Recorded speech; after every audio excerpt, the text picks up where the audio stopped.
Sir, you clearly don't belong here. This lounge is for our premium members only. The words slice through the hushed elegance of the Sky Elite private jet lounge like a blade through silk.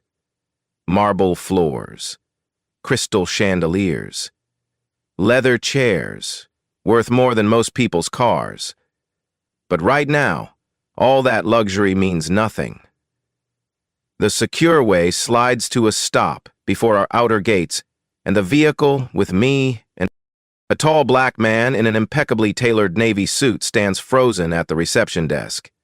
His Italian leather briefcase with its discreet gold monogram sits forgotten at his feet. The young blonde attendant's voice drips with practiced dismissal, each word calculated to wound. But here's what she doesn't see. His fingers drum once against a platinum card. So briefly you almost miss it. So casually it seems meaningless. It's not. Have you ever been judged by your appearance in the most humiliating way possible? What happened next will change everything you think you know about power. Welcome to Beat Stories, where justice speaks louder than revenge. We share tales of brilliant minds who faced discrimination and transformed entire systems through intelligence, not anger. Because the most powerful victory isn't destroying your enemies, it's ensuring they can never hurt anyone else again. The digital display above the reception desk flickers. Flight 447 to Geneva departs in 47 minutes. Madison, that's what her name tag reads, doesn't even glance at the platinum card he's holding. Her eyes scan him from head to toe, lingering on his skin color with undisguised suspicion. Her manicured fingers tap impatiently against the marble counter. "I'm sorry, but I'm going to need to see multiple forms of identification," she says, her voice rising just enough for nearby passengers to hear. "And proof of membership, and your flight itinerary.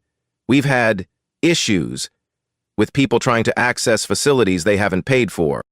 The pause before issues hangs in the air like smoke. Everyone within earshot knows exactly what she means. Other passengers begin to turn.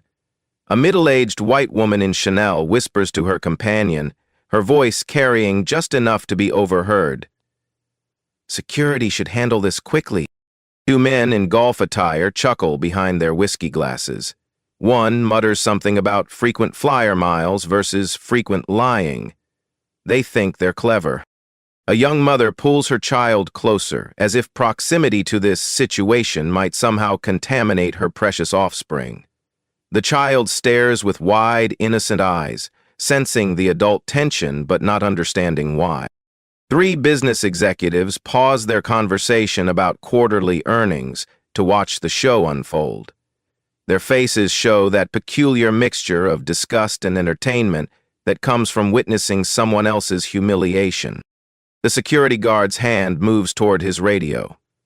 He's built like a linebacker, with the kind of presence that usually ends confrontations before they begin. His nameplate reads Thompson. His expression reads problem. "Is there an issue here, Madison?" Thompson's voice carries the authority of someone who's dealt with troublemakers before. The protagonist, let's call him Marcus for now, remains unnaturally calm. He speaks quietly, his voice steady despite the growing circle of hostile attention. "I understand your position, but perhaps you should check your system more carefully. Here's where it gets interesting." Marcus reaches into his jacket pocket, retrieving not just any phone, but a custom device with a discrete logo. Two intertwined aircraft forming an infinity symbol. It's subtle, expensive, and completely lost on Madison. She glances at her computer screen. For just a moment, just one flickering second, her confident smirk wavers. Something appears on that screen, something that makes her blink twice. But her training kicks in. Her prejudice overrides her confusion. "Sir, I'm going to have to ask you to step aside. You're creating a disturbance. Flight 447 to Geneva, 42 minutes to departure." A teenager with her father whispers, Dad, shouldn't we do something? Her father shushes her, but his eyes show he's thinking the same thing. The difference is, he's thinking they should help Madison, not Marcus. The filming starts. Phones emerge from purses like weapons. The modern-day pillory has gone digital. Someone's TikTok is about to go viral, and Marcus is about to become either a victim or a villain, depending on how this plays out. Madison's voice grows louder, more confident with each passing second. Security, this gentleman is refusing to comply with our standard verification procedures. But Marcus doesn't argue. He doesn't raise his voice. He doesn't even look frustrated. Instead, he simply says, "I'd like to speak with your regional director." Madison and Thompson exchange glances. It's a split-second look, but it says everything. Why would someone being escorted out ask for the regional director? What kind of person even knows there is a regional director? The regional director doesn't handle these types of situations, Madison says, but her voice lacks its earlier conviction. Marcus nods slowly. Gerald Hoffman. Tell him Marcus is here. Another flicker across Madison's face. Recognition? Fear? She tries to hide it, but it's there. Sir, I don't know who you think you are, but I know exactly who I am, Marcus interrupts, his voice still quiet but now carrying an edge that makes Thompson's hand pause halfway to his radio. The question is, do you? The Chanel woman's voice rises above the murmur. Just call the police. This is ridiculous. Her companion nods vigorously. In our day, people knew their place. A businessman in a $1,000 suit shakes his head in disgust. This is exactly what's wrong with society. No respect for private property. The young mother pulls out her phone, not to film, but to shield her child from what she assumes will be an inevitable arrest. She's already composing the social media post in her head. Had to witness a disturbing incident today, so grateful for security. 3 more passengers have joined the growing semicircle. The entertainment value is too good to pass up. Someone's about to be humiliated, and it's not going to be them. Flight 447 to Geneva, 38 minutes to departure. Madison's fingers fly across her keyboard. Whatever she's looking at on her screen is making her more nervous by the second. But she's gone too far to back down now. The crowd is watching. Her authority is on the line. Sir, I'm giving you 30 seconds to produce valid documentation or leave the premises. We have zero tolerance for this kind of confusion. There's that pause again, that loaded silence that says everything and nothing. Thompson steps closer, his massive frame casting a shadow over Marcus. You heard the lady. Time to go. But Marcus doesn't move. He doesn't argue. He doesn't even look concerned. He simply presses a single button on his custom device. And everything changes. Heavy footsteps echo across the marble floor. Gerald Hoffman emerges from the back office, like a king surveying his domain. At 55, he carries himself with the swagger of old money and older prejudices. His silver hair is perfectly styled, his suit costs more than most people's cars, and his smile holds all the warmth of a corporate lawsuit. Madison, what seems to be the problem with this gentleman? The pause before gentleman drips with condescension. He doesn't even look at Marcus directly, just studies him like a specimen under glass. Thompson straightens up, clearly relieved that management has arrived to handle the situation. The crowd of onlookers shifts closer, sensing the drama is about to reach its climax. Flight 447 to Geneva, 35 minutes to departure. Gerald's voice carries the kind of authority that comes from never being challenged. Sir, I understand there's been some confusion about your eligibility to access our premium facilities. He gestured broadly at the opulent lounge. This is a private club. Membership is strictly controlled. We have standards to maintain. The word standards hangs in the air like a judge's gavel. Everyone knows what he really means. Marcus remains perfectly still. I'm sure you do, Gerald. The use of his first name catches Gerald off guard. For just a moment, his practiced smile falters. I'm sorry, do we know each other? We will, Marcus replies quietly.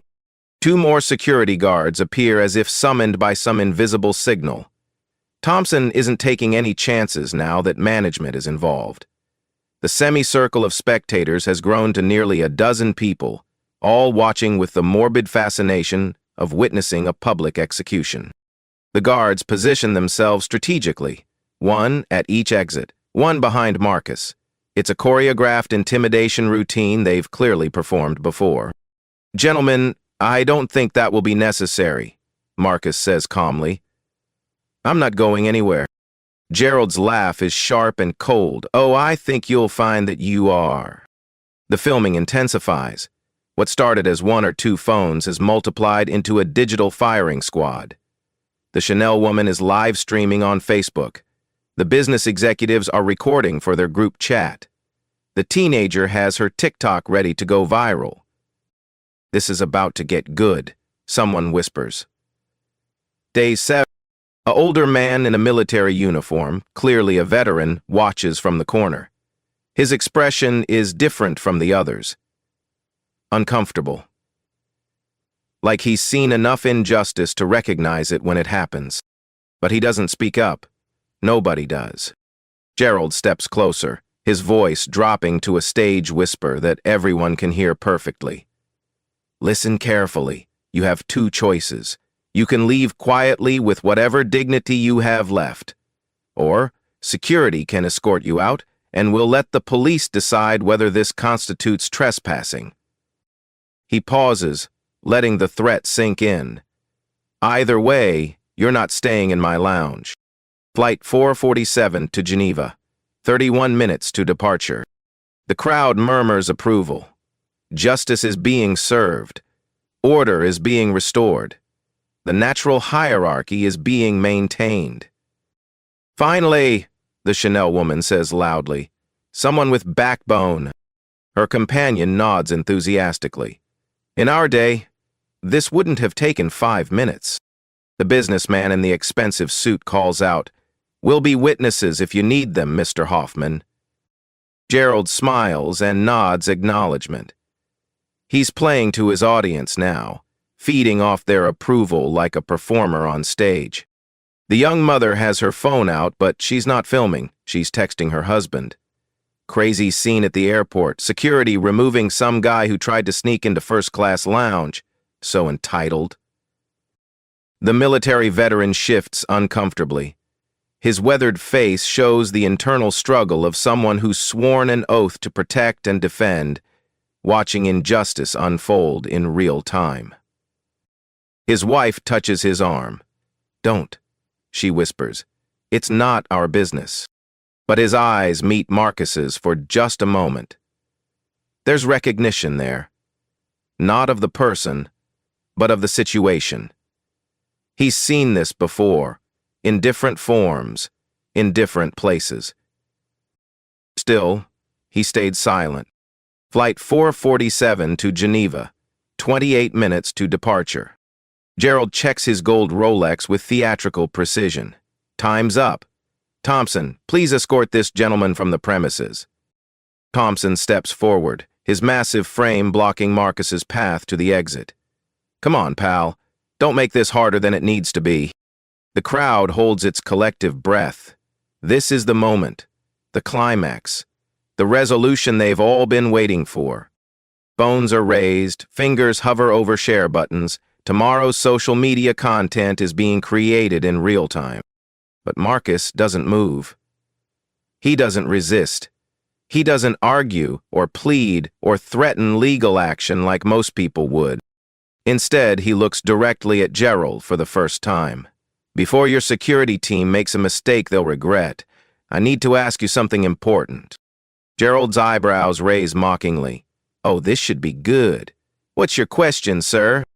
Marcus's voice remains perfectly calm. How well do you know your company's organizational chart? It's such an odd question that it catches everyone off guard. Gerald actually laughs. My company's organizational chart? What kind of game are you playing? No game, Marcus replies. Just curious if you know who signs your paychecks. Something flickers across Gerald's face. It's subtle, just a tightening around his eyes, but it's there. Madison catches it too. Her fingers, which had been poised confidently over her keyboard, suddenly freeze. What are you talking about? What stops this person from bursting into the conversation? Something really awful has happened in the conversation. Marcus reaches into his jacket pocket again, retrieving that custom device with the aircraft infinity symbol. This time, he doesn't hide it. He holds it up for everyone to see. I'm talking about Sky Elite Aviation Holdings, Marcus says quietly. Parent company of Sky Elite Private Jet Services, which owns this lounge, which employs you. The crowd starts to murmur. This isn't going the way they expected. Gerald's face goes pale. Madison's hands start to shake. Thompson's confidence evaporates like morning mist. That's impossible, Gerald whispers, but his voice lacks conviction. Marcus presses a single button on his device. Every screen in the lounge, departure boards, personal tablets, the massive wall display, begins to flicker. The crowd turns to look at the screens. The filming continues, but the tone has shifted. Confusion replaces confidence. Uncertainty replaces bloodlust. Flight 447 to Geneva, 25 minutes to departure. But nobody's thinking about Geneva anymore. They're all staring at the screens, waiting to see what happens next. Because suddenly, nobody knows who's really in charge. Every screen in the Sky Elite private jet lounge transforms simultaneously. The departure boards, the wall-mounted displays, even the tablets passengers are holding. Everything flickers once, then displays the same image. The Sky Elite Aviation Holdings logo fills every screen. Bold, unmistakable, commanding. Then a voice echoes through the lounge's premium sound system. Calm, authoritative, devastatingly familiar.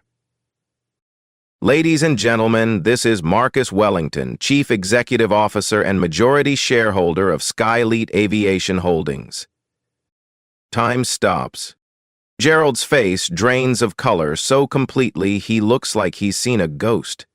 His mouth opens, but no sound emerges. His perfectly styled silver hair suddenly seems ridiculous, like a costume that no longer fits. Madison's fingers freeze over her keyboard. Her confident smirk melts into something approaching terror. The platinum card Marcus had been holding, the one she'd dismissed without a glance, suddenly feels like evidence of her own destruction. Thompson, all 250 pounds of security muscle, actually takes a step backward. His hand, which had been reaching for Marcus's arm, falls to his side like dead weight. The filming passengers' phones waver in their hands. Their righteous indignation transforms into horrified realization. Tomorrow's viral content just became tonight's career suicide. Marcus's voice continues through the speakers, each word landing like a precision strike. Sky Elite Aviation Holdings operates with $2,300,000,000 in annual revenue. We maintain a fleet of 347 aircraft across 6 continents. We employ over 15,000 people worldwide. We operate 89 private jet lounges, including this one. I am the owner, Judge, Royal Owner MJ of Anjay. The numbers hang in the air like accusations. I built this company from nothing. Every plane in our fleet, every lounge you're standing in, every leather chair, every crystal chandelier, every marble tile beneath your feet, I own it all. Gerald finds his voice, but it comes out as a croak. That's impossible. Marcus turns to face him directly for the first time. Is it, Gerald? Tell me, How is Sarah doing these days? Gerald's face goes from pale to green. Sarah? Sarah Wellington Hoffman, your ex-wife's daughter. My stepdaughter. Marcus's voice remains perfectly calm, but there's steel underneath now. The same Sarah you've been harassing in family court for the past 8 months. The crowd starts to murmur. This isn't just about discrimination anymore. This is personal. You remember Sarah, don't you, Gerald? The little girl you called difficult in your custody filings? The same child you claimed would be better off away from her mother's poor influences. Marcus pulls out a tablet. Not the custom device, but a standard iPad that suddenly seems loaded with purpose. Would you like to see the documentation, Gerald? Or should I share it with everyone here? He swipes across the screen. Discrimination incidents across Sky Elite properties. 847 documented cases in the past 18 months. Legal settlements paid out. $12,700,000, 0 cents. Stock price impact. Negative 0.3% per major incident. The business executives in the crowd suddenly look very uncomfortable. Those are the kind of numbers that end careers. Gerald, your region accounts for 23% of those incidents.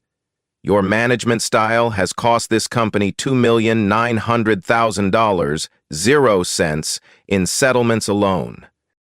Marcus holds up his custom device again. This isn't just a phone.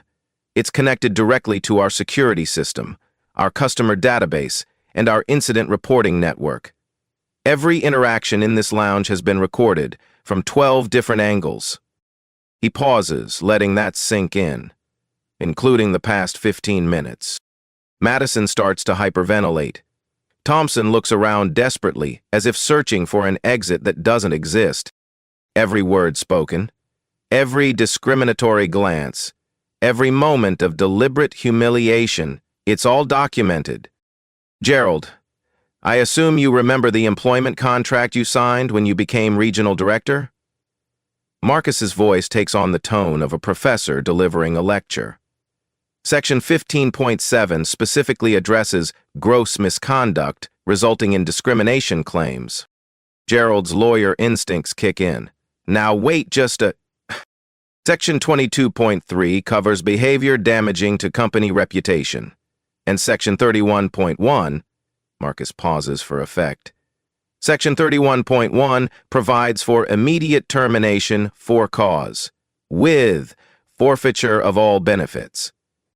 The crowd has gone completely silent. Even the departure announcements seem muted. For cause, Gerald. That means no severance package, no pension benefits, no golden parachute, nothing. Marcus gestures to the crowd that had been so eager to see him removed. Ladies and gentlemen, I want to thank you for your participation in today's documentation. Your filmed reactions will be invaluable for our legal proceedings. The phones that had been recording his humiliation suddenly feel like weapons pointed the wrong direction. The woman in Chanel. Your Facebook live stream captured excellent audio of your commentary about standards and knowing your place. Very helpful for our discrimination lawsuit. The Chanel woman's face goes white. Her husband starts frantically trying to delete the live stream. The gentleman discussing frequent lying. Your group chat messages are time-stamped and geotagged.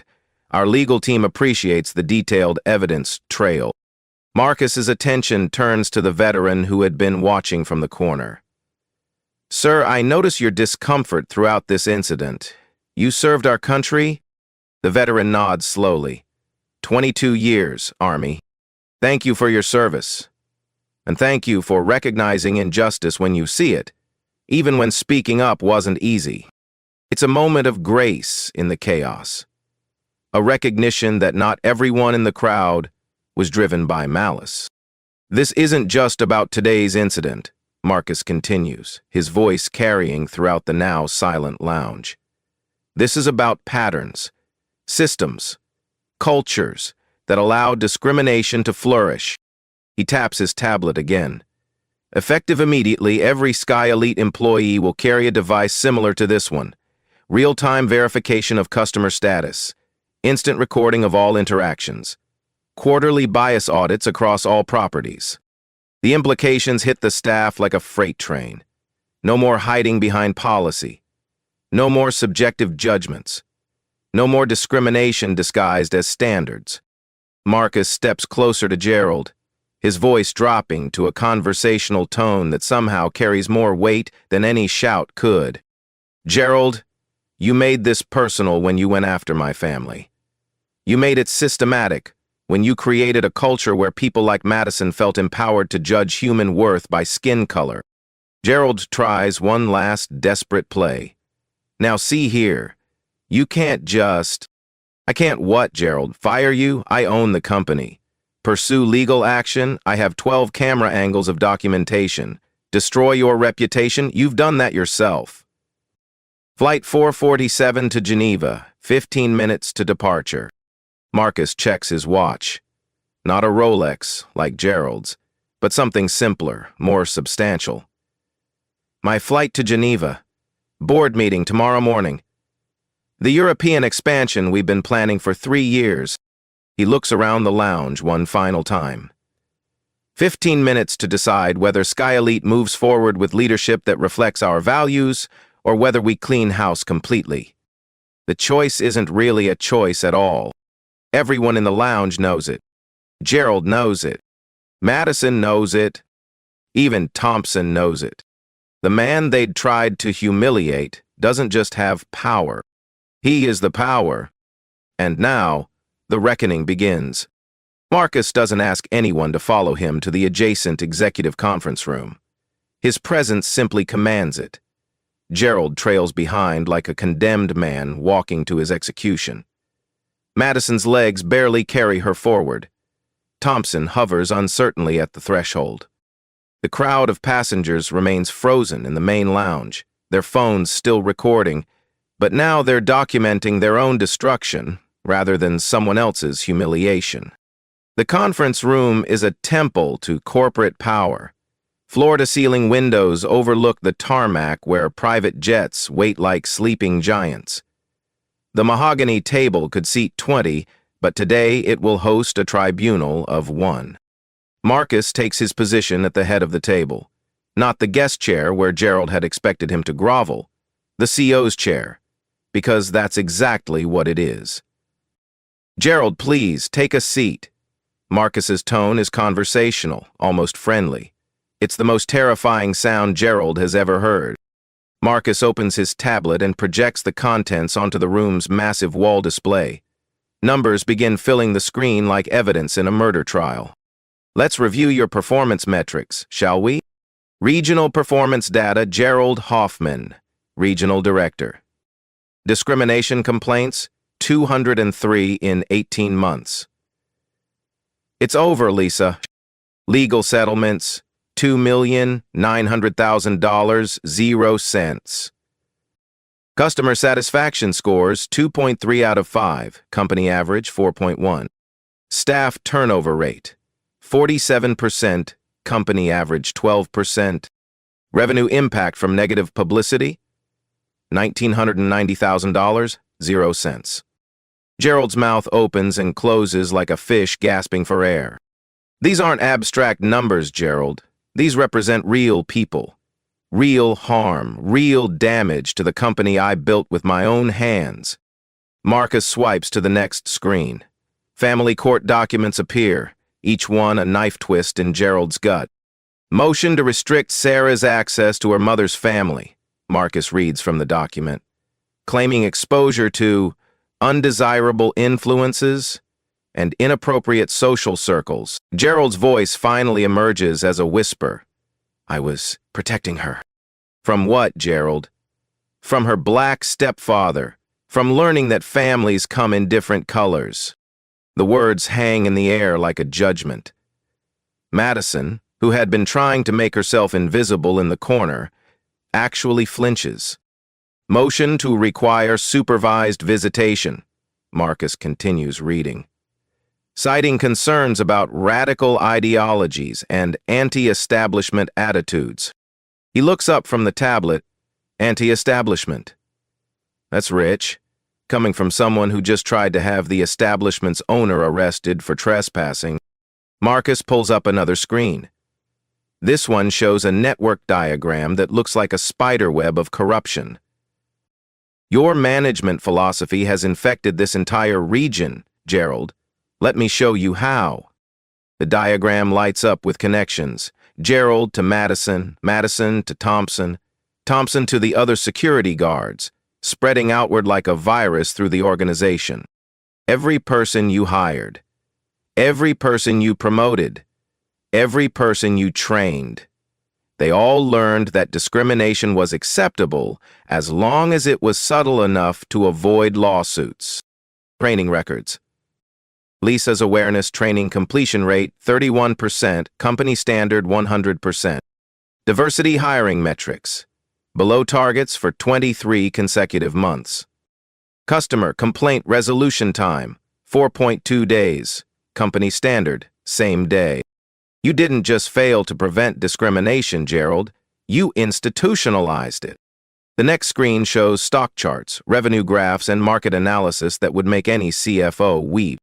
Skyleet went public 3 years ago at $47.00 per share. Today we're trading at $73.00. That's a 55% increase, Gerald. Do you know what our projected value would be without the discrimination scandals? Gerald shakes his head numbly. $89.00 per share. Your management style has cost our shareholders $2,100,000,000 in lost market value. The number hangs in the air like a death sentence. Marcus leans forward. That's not a mistake, Gerald. That's a crime against every person who invested in this company believing we stood for something better. Let's talk about your contract. Marcus pulls up a document that fills the entire wall display. Section 15.7. Gross misconduct resulting in discrimination claims. He highlights the relevant text in red. Immediate termination for cause upon documented evidence of discriminatory behavior or policies that create hostile environment for customers or employees. Gerald's lawyer instincts make one last desperate attempt. You can't prove intent. I don't need to prove intent, Marcus interrupts. I need to prove impact. And I have 12 camera angles, 47 witnesses, and 18 months of documentation. The contract continues scrolling, each section another nail in Gerald's professional coffin. Section 22.3, behavior damaging to company reputation. Section 31.1, forfeiture of benefits for termination with cause. Section 44.7, non-compete clause activation upon misconduct termination. Marcus stands and walks to the window, looking out at the aircraft that represent his life's work. Do you know what the future looks like, Gerald? He doesn't wait for an answer. Every Skyleet employee, from ground crew to executive management, will carry a device like this. He holds up his custom phone. Real-time customer verification, instant incident reporting, artificial intelligence monitoring for bias indicators. The implications are staggering. No more hiding behind policy interpretations. No more subjective judgments about who belongs. Customers will have direct access to report discrimination through our app. Not to regional managers like you, Gerald. Directly to corporate headquarters. Directly to me. Marcus returns to his tablet, pulling up architectural plans and organizational charts. New hiring protocols emphasizing diversity and bias training. Customer service scripts that eliminate subjective judgment. Promotion requirements that include diversity metrics. Anonymous reporting systems for discrimination. The new standards. 40 hours mandatory bias training for all customer-facing staff. Quarterly sensitivity audits across all properties. Real-time customer feedback integration. AI-powered interaction monitoring. Zero-tolerance policy with immediate termination protocols. This isn't just about you, Gerald. This is about rebuilding an entire culture from the ground up. Within 6 months, every major luxury travel company will adopt similar protocols. Not because they want to, but because they'll have to compete with our new standards. Marcus projects market research data, showing competitor responses to Sky Elite's initiatives. Discrimination complaints across the entire industry down 23% in regions where we've implemented these changes. Customer satisfaction up 31%. Revenue per customer up 18%. He looks directly at Gerald. Treating people with dignity isn't just morally right, Gerald. It's profitable. Marcus closes his tablet and looks around the conference room one last time. Gerald, you have 2 choices. Resign immediately with a severance package and a non-disclosure agreement, or be terminated for cause, with full documentation released to industry publications. Gerald's voice comes out as a whisper. What about my reputation? Your reputation was destroyed the moment you looked at me and decided I didn't belong in my own building. Marcus's voice carries the finality of a judge pronouncing sentence. The only question now is whether you leave quietly, or whether your termination becomes a case study in every business school in America. Flight 447 to Geneva, 8 minutes to departure. Marcus checks his watch. I have a board meeting in Geneva where we'll be approving the European expansion. $500 million, 0 cents in new aircraft purchases. 2,000 new jobs. Markets in 12 countries. He stands, straightening his jacket. With or without you, Gerald, Sky Elite moves forward. The only difference is whether you're remembered as someone who learned and grew, or someone who clung to prejudice until it destroyed him. The choice hangs in the air between them. But they both know there's really only one option. Gerald reaches for his resignation letter with shaking hands. The old Sky Elite dies in that moment, and something better is born from its ashes. Gerald's resignation letter sits on the mahogany table like a death certificate. His signature, once bold and confident, trembles across the bottom of the page. 23 years with the company, gone in the time it takes to write his name. Your final day is today, Marcus states simply. Security will escort you to collect your personal items. Your company credit cards are already canceled. Your access badges have been deactivated. Gerald nods numbly. The fight has gone out of him completely. What about my pension? Forfeited under Section 31.1. You'll receive COBRA benefits for health insurance, nothing more. The man who had wielded power like a weapon 30 minutes ago now sits deflated, just another casualty of his own prejudice. DNPR. Madison hasn't said a word since entering the conference room. She's been calculating, desperately searching for an exit that doesn't exist. Madison? Marcus's voice cuts through her panic. You have a choice to make. She looks up with the desperation of someone drowning. You can resign and find employment elsewhere with a neutral reference, or you can stay, complete 40 hours of intensive bias training, and spend the next 6 months on probation, under direct corporate oversight. Her voice barely emerges. I can stay? People can change, Madison. The question is, do you want to? She nods frantically. Yes, I want to learn. I want to do better. Good. Your first assignment is to personally apologize to every customer who witnessed today's incident, in writing, and you'll be reassigned to non-customer-facing duties until you complete your training. The security chief has been standing at attention like a soldier awaiting orders. His military bearing serves him well now. He knows when he's been outmaneuvered. Thompson, your record shows 15 years of service with no prior discrimination complaints. Today was an aberration, not a pattern. Thompson's relief is visible. Thank you, sir. Don't thank me yet. You'll be leading the new security protocol training, teaching other guards how to de-escalate without intimidation, how to protect people instead of targeting them. The irony isn't lost on anyone. The man who had been prepared to physically remove Marcus will now teach others how to avoid making the same mistake. Within hours, the transformation begins. IT technicians arrive to install the new customer verification systems. HR representatives schedule mandatory training sessions.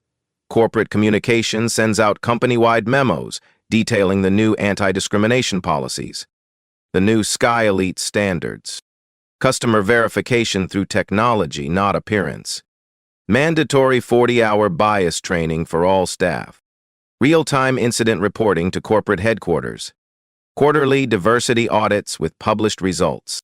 Anonymous discrimination reporting app for customers. Zero-tolerance policy with immediate termination, consequences.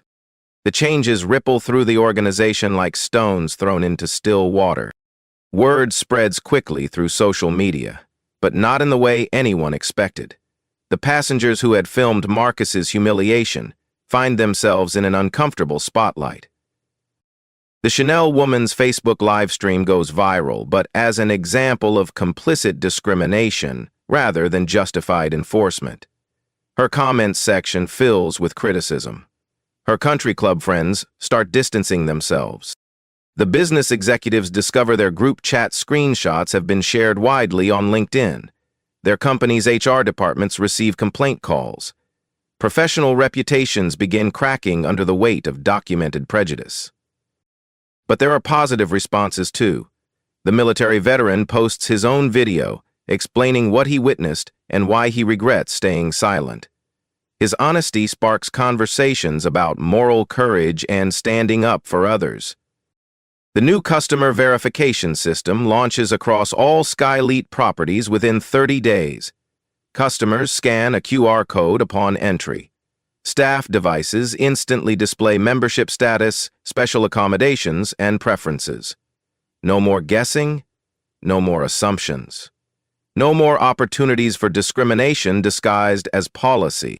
Customer satisfaction scores begin climbing immediately. Wait times decrease.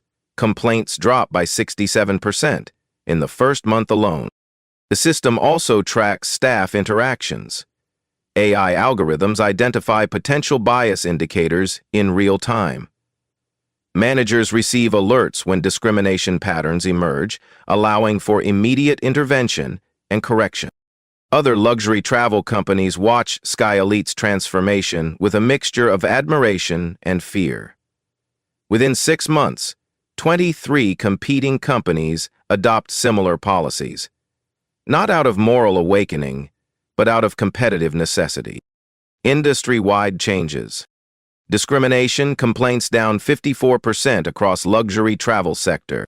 Customer confidence in premium services up 28%. Staff retention rates improve by 31%. Revenue per customer increases by 18%. The business case for dignity becomes undeniable. 3 months later, Sarah's custody hearing takes a dramatic turn. Gerald's documented discrimination at work becomes evidence of his character. The same man who claimed Marcus was an undesirable influence on his stepdaughter is revealed as someone who institutionalized prejudice in his professional life. The judge's ruling is swift and decisive. Sarah remains with her mother and Marcus. Gerald's visitation becomes supervised, with court-mandated bias counseling as a requirement for future custody considerations. Justice arrives not through revenge, but through the inexorable weight of documented truth. Madison completes her training and returns to customer service with a completely different perspective. She becomes one of Sky Elite's most effective advocates for inclusive service, her personal transformation serving as proof that people can change when given proper education and accountability. Thompson develops a security protocol training program that gets adopted by airports nationwide. His military precision, now focused on protection rather than intimidation, becomes the gold standard for inclusive security practices. Even some of the passengers who witnessed the original incident reach out to apologize. Not all of them. Some double down on their prejudices, but enough to show that public accountability can spark private reflection. 6 months after the incident, Sky Elite's stock price reaches an all-time high of $89.00 per share. The discrimination scandals are behind them. The new policies have eliminated liability while increasing customer loyalty. Marcus doesn't just win through power or money, he wins through demonstrating that treating people with dignity isn't just morally right, it's profitable. That inclusion isn't charity, it's smart business. The victory belongs not to revenge, but to reform. Not to destruction, but to transformation. And that makes it permanent. 6 months later, Marcus Wellington walks through the same Skyleet private jet lounge where his world changed forever. But everything is different now. The marble floors still gleam, the crystal chandeliers still cast warm light. The leather chairs still cost more than most people's cars, but the atmosphere has transformed completely. Behind the reception desk stands a young black woman named Keisha. She greets every customer with genuine warmth, her tablet instantly displaying their preferences and accommodations. No assumptions, no judgments, just professional service, powered by technology and respect. Thompson nods respectfully as Marcus passes. The same security chief who once prepared to escort him out now oversees a team trained in de-escalation and inclusion. His monthly bias prevention workshops have become a model for the entire industry. Madison approaches from the customer service station. 6 months of intensive training have transformed her from the architect of humiliation into an advocate for inclusion. Her apology letters to the witnesses became a masterclass in accountability and growth. "Mr. Wellington," she says, her voice carrying genuine respect, "welcome back. Your usual table is ready, and I've arranged for your dietary preferences to be prepared fresh. It's not just professional courtesy, it's personal redemption, earned through months of hard work and genuine change." Marcus nods with approval. "Thank you, Madison. How are the new training protocols working?" "Incredibly well, sir. We've had 0 discrimination complaints in 4 months. Customer satisfaction is at an all-time high." A young black businessman enters behind Marcus. 6 months ago, this moment would have triggered suspicious glances and verification procedures. Today, he's greeted with the same warmth and professionalism as every other customer. He doesn't know Marcus's story. He doesn't need to. The systems work regardless of who's watching. That's the point. An elderly white couple sits nearby, chatting pleasantly with a Middle Eastern family about their travel plans. The artificial barriers that once divided the lounge have dissolved into genuine human connection. Children play together, while their parents conduct business calls. Different languages flow through conversations. Different cultures share the same space with mutual respect. This is what inclusion looks like in practice. On the wall-mounted display, a business news segment plays. Sky Elite Aviation's diversity initiative has sparked an industry-wide transformation. Competitor companies report similar improvements in customer satisfaction and staff retention after adopting comparable policies. The reporter continues. Stock analysts now consider inclusive policies a key metric for evaluating luxury service companies. What started as one company's response to discrimination has become an industry standard. Marcus allows himself a small smile. Change that spreads organically through competitive pressure lasts longer than change imposed through regulation. His phone buzzes with a text from Sarah. "Dad, I got accepted to Northwestern. Pre-law program. I want to help companies build better policies like you did." The custody battle is over. Gerald completed his court-mandated counseling and now has supervised visitation. More importantly, he's learning to see Sarah as her own person, rather than a proxy for his prejudices against her stepfather. Healing takes time, but it's happening. Marcus settles into his usual chair and opens his tablet. Tomorrow's board meeting will approve expansion into South America. Next month, Sky Elite will launch its first African routes. The company that once struggled with discrimination is now actively building bridges across continents. But the real victory isn't in the numbers or the expansion or the stock price. It's in the young black businessman who walks through the lounge without fear. It's in Madison's transformation from perpetrator to advocate. It's in the industry-wide changes that protect millions of travelers from the humiliation Marcus experienced. Real power isn't about dominance. It's about creating systems where power can't be abused. Real justice isn't about revenge. It's about reform that prevents future victims.